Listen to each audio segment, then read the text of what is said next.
Welcome back, everyone. My name is Jerry, the host of The Other Bourbon, where we go through everyday bottles that get passed by while hunting them unicorns.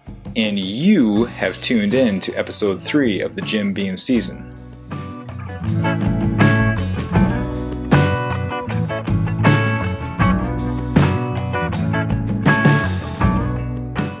So far, the Jim Beam lineup has not been on the shopping list.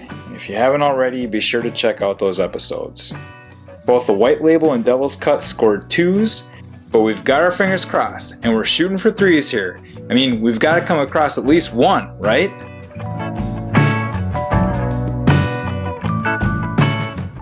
And with a quality award trophy from the International Wine and Spirits Competition in 2016, we're sure to get a banger here. Am I right?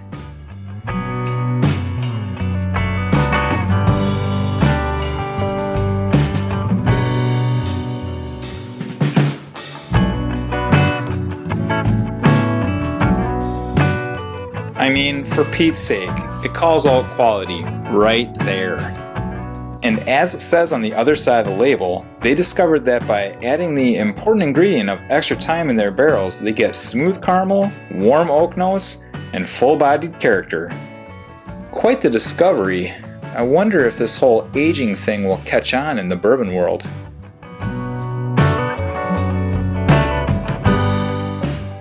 Okay, enough teasing.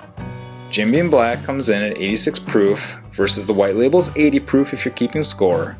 It's well under $20, and the most important question of all, how long is it extra aged? Well, it used to have an 8-year age statement, but they took that off back in 2015, and it's assumed it's around 6 years.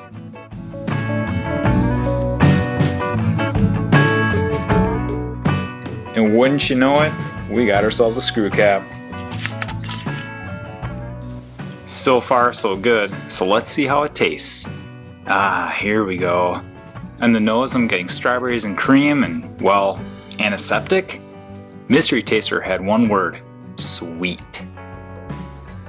And for taste, I'm getting red grape like in a fruity tart, fruit and sweetened crust, and peanuts, of course.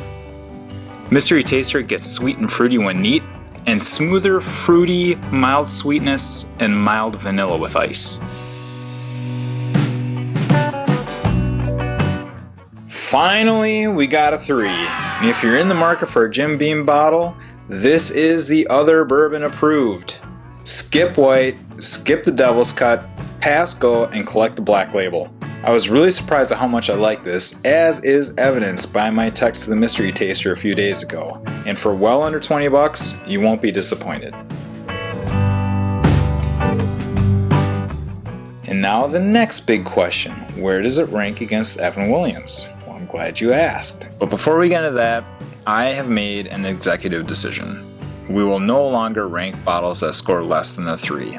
Not worth our time or the pores to go through these bottles that we're not going to recommend and you're not going to buy anyway. And by pasture, I mean dumping them into the sink.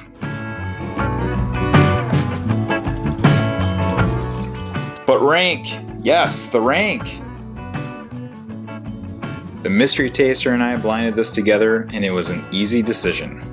While the Jim Beam Black Label is, by far, the best Jim Beam bottle we have had on the Other Bourbon, it still loses to the Evan Williams Black Label.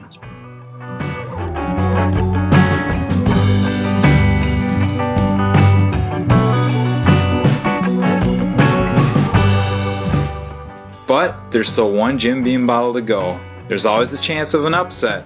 Can Jim do it? Subscribe and turn on the notifications and make sure you don't miss the next episode.